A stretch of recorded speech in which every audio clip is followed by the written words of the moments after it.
Hey, it's me again, Alex. This is gonna be the upper body exercise for the one arm dumbbell row, or the resistance training exercises using dumbbells.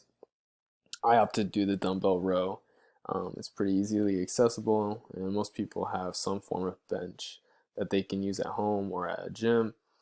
This one arm dumbbell row is going to mainly target your latissimus dorsi, your teres major, middle trapezius rhomboids, and your posterior deltoids. The first variation is going to be the quote unquote normal variation. You're going to have your feet shoulder width apart, your knees are going to be slightly flexed, and you're going to get into a neutral spine position, closed neutral grip, and you're going to place the opposite hand for support. And before each rep, you're going to try to allow a full hang, a dead hang of the elbow, fully extended, and you're just touching the dumbbell to the side of the torso. This is going to be the first variation, and in my opinion, the easiest variation. In the second variation, you're going to remove the stability aspect of this exercise, as I'll show by removing that hand you had on that bench and doing the movement essentially free of any stability. So I still have some form of it using my left arm here to on my thigh to have some stability, just because I don't want to put too much strain on my lower back. Um, but it is tougher. You're definitely activating more core from this, and yeah, 12 reps, same scheme here as everything else.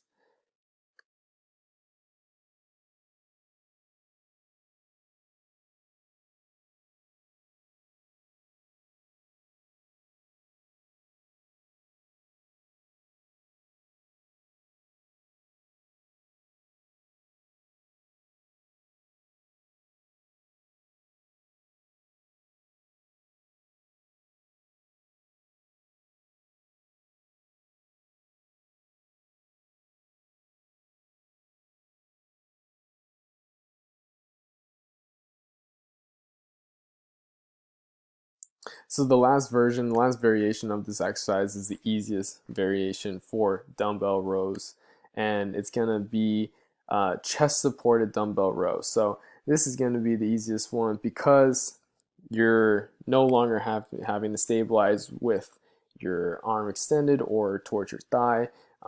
You're gonna let the bench do all that for you, so you can really focus on the contraction of the dumbbell row. So easiest variation, but sometimes it is uncomfortable, so you have to sacrifice comfortability for this one.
So the lower body exercise for dumbbell resistance training I chose are Bulgarian split squats.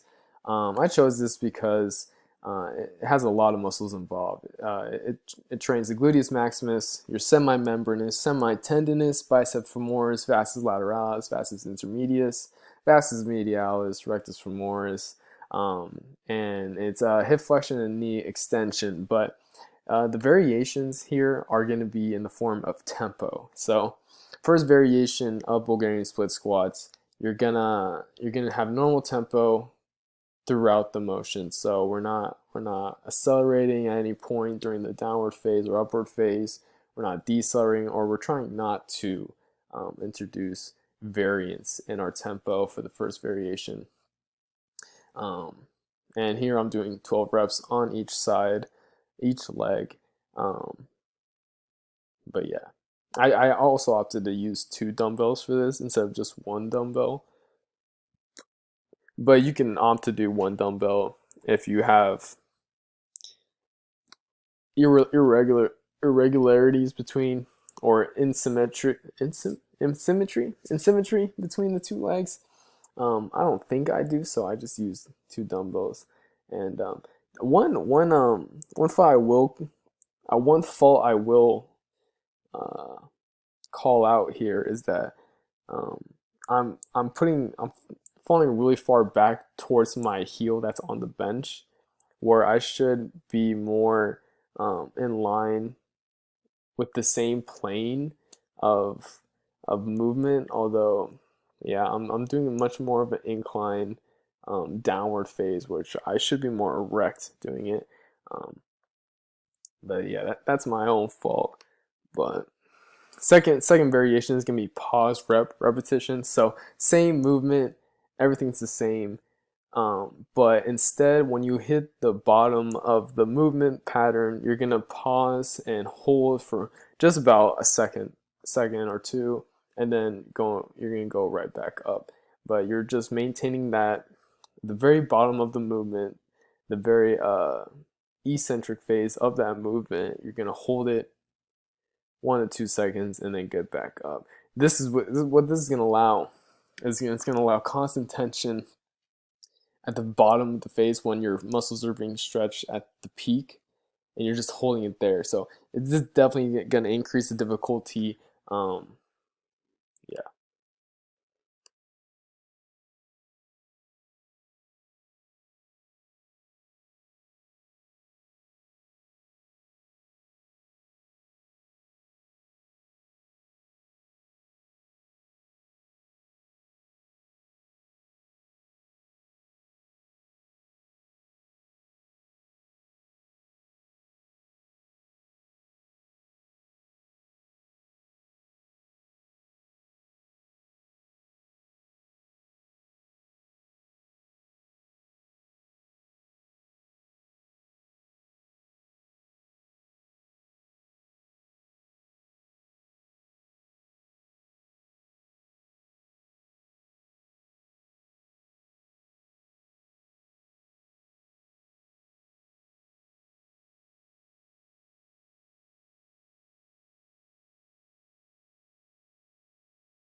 And last but not least, we're going to be doing the last variation of Bulgarian split squats, but 1.5 reps. So, in my opinion, these are probably the toughest because you're essentially doing what's that 18 reps instead of your 12 reps because you're including 1.5 reps within each rep. So this is an easy way to get a lot of repetitions into your exercise, and it also helps with like explosiveness to a degree.